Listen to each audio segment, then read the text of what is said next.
فرشتے نہیں پیتے پھر حضور بھی نہ پیتے، اور حضور بھی دائمی روزہ رکھتے، نہ کھاتے نہ پیتے۔ کیوں؟ کیونکہ اب ملکوتی صفت کا ظہور ہے اور بشریت پہ اس پر غلبہ ہے، اور جب بشریت کا غلبہ آیا تو حضور نے شادیاں بھی کی، حضور نے کھانا بھی کھایا، حضور نے پیا بھی، پھر حضور کے عہد کے مقام پہ خون مبارک بھی نکلا، کیونکہ اس وقت رب کی حکمت تھی۔ اس حکمت کے مطابق رب نے حضور کے جسم کو غالب کیا، تو پھر جسم والی صفت کا ظہور ہوا کہ جب کوئی چوٹ لگتی ہے تو خون نکل آتا ہے، تو آپ صلی اللہ علیہ وسلم کا خون مبارک نکلا، اس وقت بشریت کا ظہور تھا۔ اور یہاں اس مقام پہ جب جبریل امین علیہ السلام نے چاک کیا ہے اور وہ بھی اشارے سے چاک ہوئے ہیں، اور پھر دل اقدس بھی نکالا گیا، خون نہیں نکلا، تو یہاں اللہ پاک نے اپنے محبوب کی صفت روحانیت اور صفت نورانیت کو ظاہر فرمایا ہے۔ یہ تو پتہ نہیں نور و بشر کے جگرے میں پڑے ہوئے ہیں۔ ہم کہتے ہیں واللہ سفر معراج کو پڑھ لو، رتی بھر بھی تمہارے اندر کوئی انصاف کا ذرہ ہوگا، تم کبھی بھی حضور کی شانوں کے منکر نہیں ہوگے، حضور صلی اللہ علیہ وسلم کی بشریت کے منکر، بے مثل بشریت کے منکر نہیں ہوگے، بے مثل نورانیت کے منکر نہیں ہوگے، نبی اکرم صلی اللہ علیہ وسلم کے علم غیب کے منکر نہیں ہوگے کہ اللہ نے اپنی عطا سے کائنات کا چپا چپا کیا ذرہ بھی حضور کے سامنے کر دیا ہے، قیامت تک ہر شے حضور کے سامنے رکھ دی ہے۔ یہ واقعہ معراج سے ملے گا، اور حیات النبی، نبیوں کا زندہ ہونا واقعہ معراج سے ملے گا، اور نبی اکرم صلی اللہ علیہ وسلم کا ایک وقت میں یہ حاضر و ناظر ہونے کا جو مسئلہ ہے یہ بھی واقعہ معراج سے ملے گا، اور نبی اکرم صلی اللہ علیہ وسلم کی بے مثل سماعت، بے مثل بصیرت، بے مثل بصارت کا بھی بیان واقعہ معراج سے ملے گا۔ نبی اکرم صلی اللہ علیہ وسلم کا بے نظیر ہونا اسی سے ملے گا۔ اس کے علاوہ بھی کتنی عقائد کے مسائل ہیں جو واقعہ معراج میں چھپے ہوئے ہیں، واقعہ معراج میں ہیں۔ مزارات پہ بھی جانا یہاں سے ملے گا، نیک بندوں کی جگہ پہ کھڑے ہو کے ذکر کرنا یہاں سے ملے گا، ادھر دعا کرنا یہاں سے ملے گا۔ یعنی یوں کہہ دو سنیو تسی نہ بھی بہتے دلائل حاصل کرو، ایک واقعہ معراج پڑھ لو تو ہمارے سامنے کوئی کھلو ہی نہیں سکتا۔ ہاں اللہ فضل ہے، سچے اور سچے ہیں، ہمیں کوئی مسئلہ نہیں۔ لیکن ابھی دیکھو میں جو بات کرنے لگا ہوں، جب دل اقدس نکالا تو حضور دیکھ رہے تھے، تو میں نے کہا تھا کہ ان سے مشورہ کر لیں کہ تم کہتے ہو حضور ہمارے جیسے ہیں، تو پھر لکھ دو اگر تم مر گئے تو قصاص کوئی نہیں، قصاص کوئی نہیں۔ مثلیت کے دعوے کرتی ہو نا، تو پھر ڈاکٹر کو اجازت دو تیرا پھاڑے ذرا، ٹھیک ہے؟ تو پھر ٹیکہ بے ہوشیدہ بھی نہیں لانا، ٹیکہ بے ہوشیدہ بھی نہیں لانا، سیدھا ہی کھٹ پانا، چاقو لے کے سیدھا ہی چیر دینا ہے، پھر دیکھاں گے کی ہوتا ہے۔ بشر کو تکلیف بھی ہوتی ہے، پھر خون بھی نکلتا ہے، تڑپتا بھی ہے، اور یہاں تو رسول اکرم صلی اللہ علیہ وسلم کا یہاں سے لے کے نیچے تک شگاف ہو گیا ہے، خون بھی نہیں نکلا، اور حضور دیکھ رہی ہیں۔ نہیں سمجھے آپ؟ حضور دیکھ رہی ہیں اور دیکھ کر بیان بھی فرما رہی ہیں، بیان بھی فرما رہی ہیں۔ ہم کہتے ہو مصریہ کے دعوے کرتے ہو، عادتاً جس کا دل باہر نکل جائے وہ مر جاتا ہے، کیونکہ دل ہی میں زندگی کی روح ہے، تو جب دل میں زندگی کی روح ہے تو دل باہر نکلتا تو روح بھی اس میں ہے، تو عادتاً نہیں بچتا، وہ مر جاتا ہے۔ اور یہاں تو آمینہ کے لال کے دل اقدس کو نکالا بھی گیا ہے، حضور کو بے ہوش بھی نہیں ہوئے، حضور دیکھ رہے ہیں، اور حضور یہ بھی بیان فرما رہے ہیں۔ اس وقت جبریل کیا کہہ رہے تھے؟ جبریل کہہ رہے تھے یہ وہ دل ہے جو سیدھا ہے، قلب سدید، یہ سیدھا دل ہے، فیہ عینان تبصران، اس میں دو آنکھیں دونوں ہی دیکھتی ہیں، دو آنکھیں ہیں دونوں ہی دیکھتی ہیں، اور جبریل کہتے ہیں دو کان ہیں دونوں ہی سنتے ہیں، دونوں ہی۔ یہ حضور کا دل اقدس ہے، اور سونے کا تشت لایا گیا، اور سونے کے تشت میں آمینہ کے لال کے دل اقدس کو رکھا گیا، اس لیے کہ سونا جو ہے سب سے اعلیٰ ذات ہے۔ تو معراج میں محبوب کریم صلی اللہ علیہ وسلم کے دل اقدس کے لیے اسی ذات کو چنا گیا ہے جو سب سے اعلیٰ ہے، کیونکہ آمینہ کے لال کا دل بھی سب سے اعلیٰ ہے، تو پھر اس کے لیے جس کا چناؤ کیا ہے وہ بھی اعلیٰ ہے، تو اس میں رکھا گیا۔ اب یہاں سوچ رہے ہیں، آپ سمجھ رہے ہیں، جو دل نکل جائے پھر زندہ ہیں، اب تو دل بھی ہے تو پھر کیسے مردہ ہو سکتے ہیں؟ شاید آپ سمجھو۔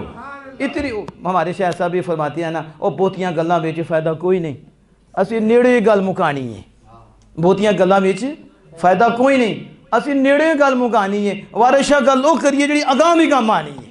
یہ تو ساڑھے عام بچے نے تو پتہ چل جائے گا نا، انہوں کو تو معراج پڑھے واقعہ معراج، وہ کہے گا میں جسمانی مانتا ہی نہیں، کیا کہے گا کو بس تیرا کام منجی مو گیا، تینوں نے گل کی کرنی ہے، کیا بات کریں گے تم سے، تم تو بڑے منکر ہو گئے۔ حضور صلی اللہ علیہ وسلم کا دل اقدس سارے نبیوں کا شک صدر ہوا ہے، اور سارے نبیوں کا دل اقدس نکالا گیا ہے، اور ہر نبی دل کے نکالنے کے بعد بھی زندہ ہے۔ پتا چلا میں اور تم زندگی میں دل کے محتاج ہیں، اور انبیاء زندگی میں دل کے محتاج نہیں ہیں۔ تو زندہ ہے واللہ، تو زندہ ہے واللہ، میرے چشم آدم سے چھپ جانے والے۔ مزید آگے چلیں، براق ہے، پتہ ہے نا براق نبی اکرم صلی اللہ تعالیٰ علیہ وسلم کی سواری تھی، وہ براق، جبریل بھی آئے، میکائیل بھی آئے، اور حضور براق پہ سوار ہوئے، اور براق ہے برق سے، اور برق بجلی کو کہتے ہیں، تو بجلی رفتار کتنی کی؟ اب پڑھیں آپ، اس کی رفتار کتنی تھی، جہاں نظر ہے نا اس کی پہلا قدم وہاں پڑتا تھا، اتنی تیز سوار تھا وہ جو سواری تھی براق، اس پہ رسول اکرم صلی اللہ علیہ وسلم تشریف فرما ہوئے۔ میں بات شارٹ کر کے جا رہا ہوں، مختصر کرتے جا رہا ہوں۔ یہاں سے جب حضور گئے ہیں نا تو موسیٰ علیہ السلام کی قبر اطہر کے پاس آپ کا گزر ہوا، مسلم شریف میں موجود ہے، مررت بقبر موسیٰ ان یصلی، کہا میں موسیٰ علیہ السلام کی قبر کے پاس سے گزرا، اور موسیٰ علیہ السلام کھڑے اپنی قبر میں نماز پڑھ رہے تھے۔ اب ذرا توجہ کرنا، آج لوگ کہتے ہیں کہ تم کیا کرنے جاتے ہو وہاں، تم کیا کرنے جاتے ہو؟ ہم نے کہا مسلم بھی پڑھ لو، میں نے کہا نا واقعہ معراج مان لیں، مسلم پڑھ لو، تم لوگوں نے تو زبان کا کلمہ پڑھا ہے، ہم نے دل کا پڑھا ہے، ہم حضور کی ہر حدیث کو مانتے ہیں، ہر فرمان کو مانتے ہیں، یہ تو مسلم شریف میں موجود ہے، اللہ زبر کسی اور راستے سے بلا دیتا، تو یہ راستہ کیوں؟ پتہ چلا مزارات پہ جانا، وہاں سے جانا، یہ سنت خدا بھی ہے اور سنت مصطفیٰ بھی ہے۔ اب دیکھو رسول اکرم صلی اللہ علیہ وسلم گزر رہے تھے تو آپ نے کیا فرمایا؟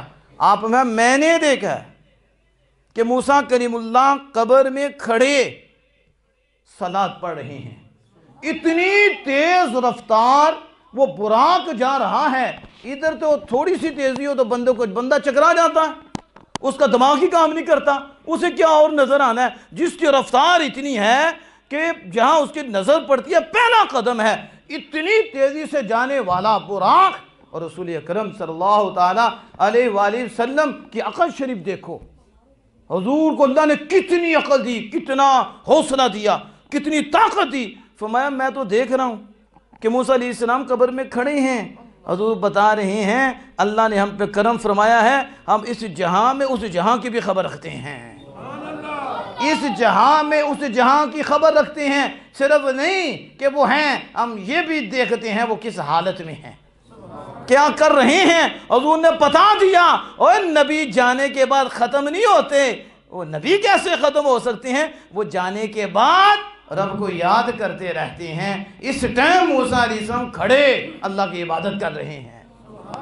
اب یہ آپ کو ذہن میں رکھنا ہے آپ نے کہ موسیٰ علیہ السلام قبر میں اور حضور باہر دیکھ رہے ہیں۔ مجھے بتاؤ جو باہر کھڑے ہو کے اندر کی دیکھ لیتے ہیں، آج اندر جا کے ہمیں نہیں دیکھ رہے ہوں گے؟ شاید کوئی سمجھے تو صحیح نا اس بات کو۔ آگے دیکھو موسیٰ کلیم اللہ وہاں تھے، اور حضور سید عالم صلی اللہ علیہ وسلم جب بیت المقدس میں پہنچے تو موسیٰ علیہ السلام وہاں بھی تھے، موسیٰ علیہ السلام وہاں بھی تھے، اور وہاں سے جب حضور اوپر گئے تو موسیٰ علیہ السلام وہاں بھی تھے۔ کتنے موسیٰ ہیں؟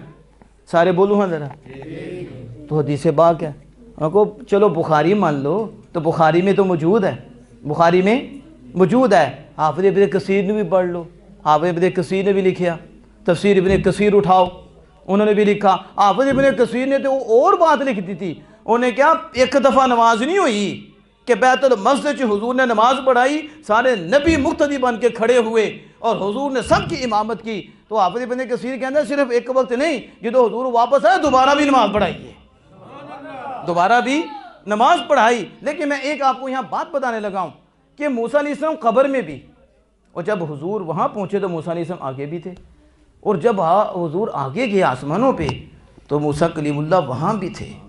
تو حدیث پاک کوئی نہیں دکھا سکتا کہ جس میں یہ ہو کہ حضور صلی اللہ علیہ وسلم نے یہ فرمایا ہو میں نے روح موسیٰ کو دیکھا، میں نے روح آدم کو دیکھا، میں نے روح عیسیٰ کو دیکھا،